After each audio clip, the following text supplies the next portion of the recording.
The question is why group first, why question क्या है, why group first elements compounds, group first elements compounds are more stable than the second one. Periodic table के अंदर अगर आप nitrates ले ले, carbonates ले ले, तो ग्रुप फर्स्ट के नाइट्रेट्स, ग्रुप फर्स्ट के कार्बोनेट्स, ये ग्रुप टू के नाइट्रेट्स, ग्रुप टू के कार्बोनेट्स के निस्बत ज्यादा स्टेबल होते हैं। ठीक है, फर्स्ट ग्रुप के कंपाउंड्स सेकंड ग्रुप के कंपाउंड के निस्बत ज्यादा स्टेबल होते हैं। तो वाई, क्यों? अब अच्छा, जब पीरियोडिक टेबल में इन्हीं ग्रुप्स के अंदर आप ऊपर से नीचे की तरफ आओगे फ्रॉम टॉप टू बॉटम, तब भी ये स्टेबिलिटी बढ़ेगी। मतलब इन दोनों ग्रुप्स के अंदर ऊपर वाले जो एलिमेंट्स हैं उनके कंपाउंड्स नाइट्रेट्स और कार्बोनेट्स वो इतने स्टेबल नहीं होंगे जितने के नीचे वाले एलिमेंट्स के ये कंपाउंड्स स्टेबल है। So from left to right ये स्टेबिलिटी डिक्रीज होती है, फ्रॉम टॉप टू बॉटम ये स्टेबिलिटी इंक्रीज होती है। तो देखो, बहुत सिंपल आंसर है इसका, और वो सिंपल आंसर ये है कि इन एलिमेंट्स का जो आयन बनता है, ग्रुप फर्स्ट और टू के एलिमेंट्स इलेक्ट्रोपॉजिटिव है, तो वो बनाएंगे क्या? कैटायन।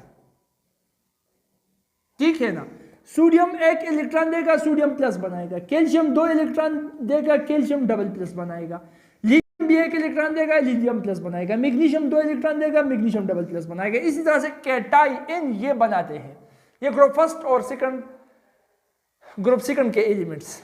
ठीक है, अच्छा, अब ये ग्रुप फर्स्ट और सेकंड के एलिमेंट्स ये जो आयन बना लेते हैं, ये अपने कंपाउंड के अंदर, अपने कंपाउंड जो कंपाउंड ये बना लेते हैं उन पर एक इफेक्ट डालता है जिसको हम कहते हैं पोलराइजिंग इफेक्ट, पोलराइजिंग पावर। जैसे कि फॉर एग्जांपल ये हुआ sodium hydrogen carbonate.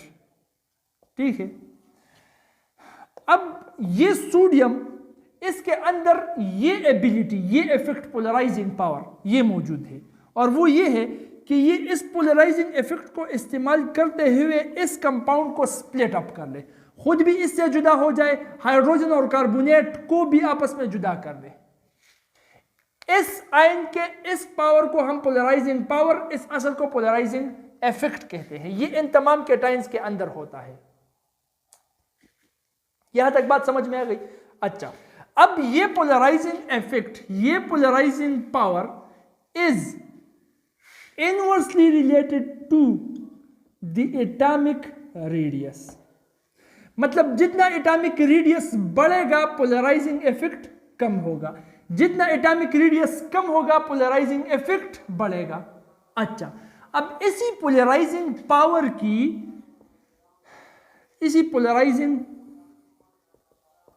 Effect, polarising power की रिलेशन स्टेबिलिटी के साथ वो भी इनवर्स है, इनवर्स स्टेबिलिटी।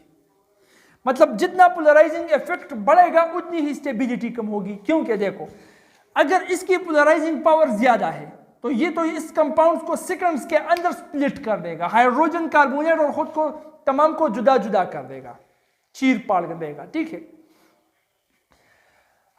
अब अगर इसकी पोलराइजिंग पावर कम हो तो ये सोडियम शेर की तरह चीर पाड़ नहीं कर सकता। तो क्योंकि पोलराइजिंग पावर कम है, पोलराइजिंग इफेक्ट कम है, तो ये हाइड्रोजन कार्बोनेट्स और खुद को जुदा नहीं कर सकता। जब जुदा नहीं कर सकता, डिकम्पोज नहीं कर सकता, तो इसका मतलब ये स्टेबल है। तो जितना ज्यादा पोलराइजिंग इफेक्ट उतनी कम स्टेबिलिटी, जितना कम पोलराइजिंग इफेक्ट उतनी ज्यादा स्टेबिलिटी। और ये पोलराइजिंग पावर एटॉमिक रेडियस के साथ भी इनवर्स रिलेशन रखता है। तो इसका मतलब ये एटॉमिक रेडियस और ये stability, they are atomic radius is directly related to the stability in this case. ये वाज़ेह हो गया, पोलराइजिंग इफेक्ट दोनों के साथ इनवर्स रिलेशन रखता है। तो इसका मतलब ये दोनों आपस में डायरेक्ट रिलेशन रखेंगे। पोलराइजिंग इफेक्ट इसका भी दुश्मन, पोलराइजिंग इफेक्ट इसका भी दुश्मन, तो दुश्मन का दुश्मन क्या होता है? दोस्त होता है। ये दोनों दोस्त बन गए। अब जब एटॉमिक रेडियस बढ़ेगा स्टेबिलिटी बढ़ेगी, एटॉमिक रेडियस कम होगा तो स्टेबिलिटी कम होगी। और हम ये पढ़ चुके हैं कि अगर हम पीरियोडिक टेबल में फ्रॉम लेफ्ट टू राइट जाए, फर्स्ट ग्रुप ये second group, from left to right, तो एटॉमिक रेडियस ये डिक्रीज होता है। ये ट्रेंड है पीरियोडिक टेबल में, एटॉमिक रेडियस का ट्रेंड ऐसे ही है क्योंकि न्यूक्लियर चार्ज ज्यादा होता है और शेल ऐड नहीं होता। अगर हम फर्स्ट से सेकंड की तरफ from left to right periodic table में मूव करें तो एटॉमिक रेडियस डिक्रीज होगा। एटॉमिक रेडियस डिक्रीज होगा तो इसका मतलब स्टेबिलिटी भी डिक्रीज होगी क्योंकि they are in direct relation.